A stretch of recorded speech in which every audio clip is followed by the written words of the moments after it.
নমস্কার, আমি তরুণ ঘোষ। আজকে দুপুরের দিকে ককরোচ জনতা পার্টি মানে তেলাপোকা জনতা পার্টি তাদের উৎপাতে আজকে সংসদ চত্বরে বাইরে ব্যাপক সংঘর্ষ হয় পুলিশের সঙ্গে বিক্ষোভকারীদের। তারা রেলিং ফেলিং টপকে তারা সংসদ ভবনের উদ্দেশ্যে তারা দৌড় দেয়। এখন সংসদ ভবনে তখন বর্ষাকালীন অধিবেশন, আজকে প্রথম দিন, যেটা সোমবার থেকে যেটা বলেছিলাম সংসদ ভবনে বর্ষাকালীন অধিবেশন শুরু হচ্ছে।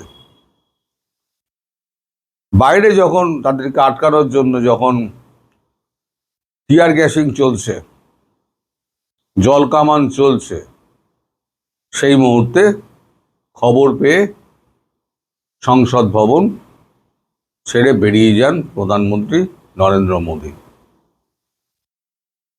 যাওয়ার আগে তিনি প্রেসের সঙ্গে কথাও বলেছেন। এই টোটাল ব্যাপারটা হচ্ছে নিটের প্রশ্নপত্র ফাঁস নিয়ে। নিট হচ্ছে মানে আমাদের সর্বোচ্চ লেভেলের যে পরীক্ষা, যেখান থেকে ইঞ্জিনিয়ার সমস্ত বেরোয় এবং টপ ক্লাস যে সমস্ত ছাত্রছাত্রী বেরোয়, সেই নিটের পরীক্ষা খুব মারাত্মক কঠিন হয়। একটা ছাত্র সারা বছর কঠিন পরিশ্রমের মধ্যে দিয়ে নিটের প্রস্তুতি নেয়। সেই নিটের প্রশ্নপত্র যদি ফাঁস হয়ে যায় তাহলে তার দায়িত্ব কার? তার দায়িত্ব সরকারের। কারণ একটা ডিফেন্সে লোক নেওয়ার সময় তখন তার পূর্বতন ডিএনএর সমস্ত খোঁজ খবর নেওয়া হয়। আর নিটের প্রশ্নপত্র কারা তৈরি করছে, কার কাছে জমা আছে এবং কাদের হাত মারফত যাচ্ছে, সেটা কেন সরকার তার নজর রাখবে না? প্রধানমন্ত্রী নরেন্দ্র মোদী, তাকে সব রাইট দেওয়া যায় না। উনি যা বলছেন তাই সমস্ত রাইট। আমি রাইট চিহ্ন দিয়ে দিলাম, রাইট। এটা তো ঠিক নয়।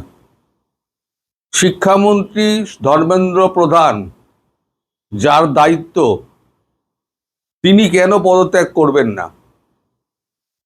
তারই তো দেখার বিষয় ছিল। আর নরেন্দ্র মোদী বা তাকে কেন গার্ড করছেন? নরেন্দ্র মোদী তাকে পদত্যাগ করতে বাধ্য করাচ্ছেন না, তাকে গার্ড করছেন। তার মানে কি সরকারের কেউ আছে এর মধ্যে?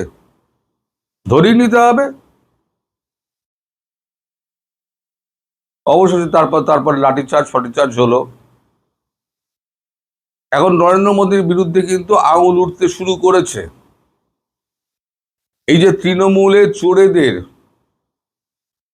20টা চোর লাইন দিয়ে তৃণমূল ভেঙে তারা বেরিয়ে গিয়ে তারা এনসিপি নামক একটা মানে ডুবে যাওয়া দল, সেখানে ঢুকে তারা বিজেপির সঙ্গে গাঁটছড়া বাঁধছে বাইরে থেকে, বিজেপিকে বাইরে থেকে সাপোর্ট করবে। কেন? আপনার তো যথেষ্ট সদস্য সংখ্যা রয়েছে।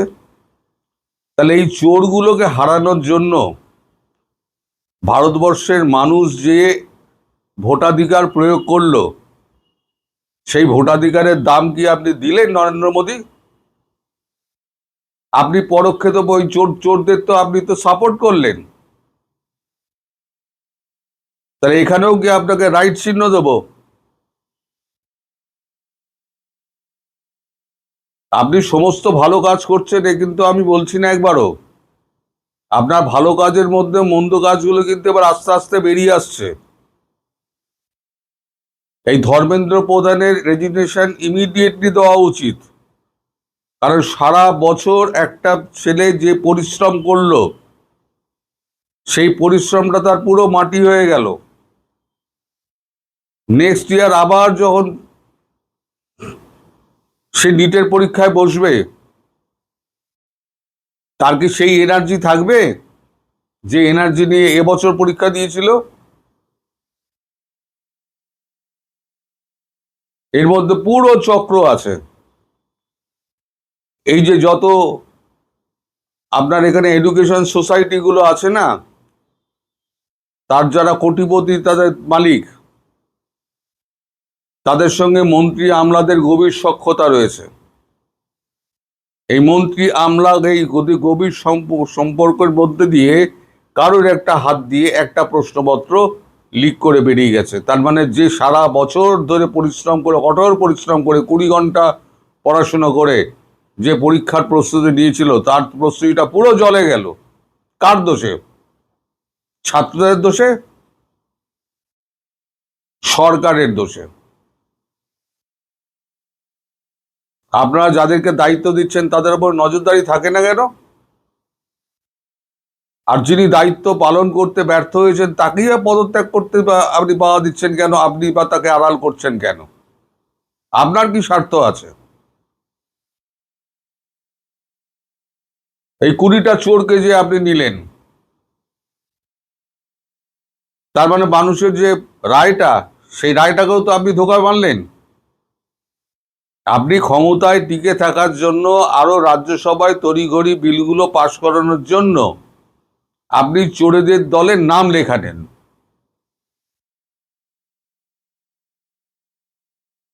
আমি বলতে বাধ্য হচ্ছি যে আপনি চোরেদের দলের নাম লেখানেন। চোরেদের সঙ্গ নেওয়া মানে চোরের দলের নাম লেখানো। আপনি চোরের দলের নাম লেখালেন। পশ্চিমবঙ্গের মানুষ কিন্তু এর জবাব কিন্তু দেবে। আমি বলেছিলাম যে এই চোরগুলোকে যদি বিজেপি ঠাঁই দেয়, যেমন বিধানসভায় ঠাঁই দেওয়া হয়েছে, শুভেন্দু অধিকারী ঠাঁই দিয়েছেন, তার কিছু করার নেই, কেন্দ্র সরকার থেকে বলেছে, নরেন্দ্র মোদী, অমিত শাহ বলেছেন, তারাও একটা এরা এরা তো আমাদের বিধানসভা, এরাতে এনসিপিআই যোগ দিয়ে তারপরে এরা শাসক দলের এখানে বসছে আলাদা বেঞ্চে, তৃণমূল থেকে বেরিয়ে গিয়ে। আর যারা পদত্যাগ করেছে, যারা মানে সংসদে ছিল, এমপি ছিল, রাজ্যসভায় হোক, তারপর নির্বাচিত সংসদ হোক, যারা পদত্যাগ করেছে তাদেরকে আপনি ডিরেক্টলি বিজেপিতে ঢুকিয়ে দিলেন। এর মধ্যে কে নেই? সায়নী ঘোষ, যিনি শিবলিঙ্গের মাথায় কন্ডম পরিয়ে দিয়েছিলেন। আপনি না হিন্দুত্বের কথা বলেন, হিন্দু দেবতা রাম, রাম ভক্ত, আপনি আপনি রাম ভক্তির কথা বলেন, অথচ সায়নী ঘোষকে নেওয়ার সময় আপনার বিন্দুমাত্র একদম মানে অন্তরাত্মা জাগলো না। মহাপ্রভু শিবের মাথায় যিনি লিঙ্গে যিনি কন্ডম পরিয়ে দিয়েছিলেন, তাকে আপনি একেবারে হেসে হেসে দলে গ্রহণ করে নিলেন। আপনার প্রতি কিন্তু জাতির শ্রদ্ধা কিন্তু কমে গেল, বাড়লো না। আজকে এটা বলতে বাধ্য হচ্ছি। আপনি ভালো কাজ করলে আমি ভালো বলি, আর আপনি যদি এরা ঘৃণ্য কাজ করেন তাহলে ঘৃণ্য ভাবেই আপনাকে উপস্থাপনা করব। কারণ আমি আপনার তেলও খাই না, আমি আপনার জলও খাই না, আমি আপনার প্রসাদও খাই না, আমি কারোর কিছু খাই না। আমার যেটা সঠিক বলে মনে হবে আমি সেটাই করব। রাষ্ট্রের জন্য আপনি করছেন, নিশ্চয়ই আমি প্রশংসা করব। কিন্তু দেশের ভেতরে যা হচ্ছে, আপনি যেটা করছেন, আর অনৈতিক কার্যকে আপনি যে মানে এ করছেন, মানে গার্ড করছেন, তাতে আপনার জনপ্রিয়তায় কিন্তু ঘাটতি পড়ছে। এটা কিন্তু মাথায় রাখবেন। সবকিছু মানুষ মেনে নেবে না। আজকে লাঠিচার্জ করছেন, বন্দুকের তাক করছেন, তারা বলছে দয়া করে গুলি চালাবেন না, ছাত্রদের ওপরেতে আপনার নির্যাতন নিষ্পেষণ বাড়ছে, অথচ আপনি শিক্ষামন্ত্রীকে, কেন্দ্রীয় শিক্ষামন্ত্রী ধর্মেন্দ্র প্রধানকে আপনি আড়াল করে চলেছেন। কি স্বার্থ আছে আপনার? আপনি শ্বেতপত্র প্রকাশ করুন, ক্ষমতা থাকলে শ্বেতপত্র প্রকাশ করুন। আপনি সংসদ ছেড়ে বেরিয়ে যাচ্ছেন কেন? সংসদে আপনি উত্তর দিন। জনতার ভোটে আপনি নির্বাচিত হয়েছেন, আপনাকে উত্তর দিতে হবে। সবাই ভালো থাকবেন দর্শক, ধন্যবাদ।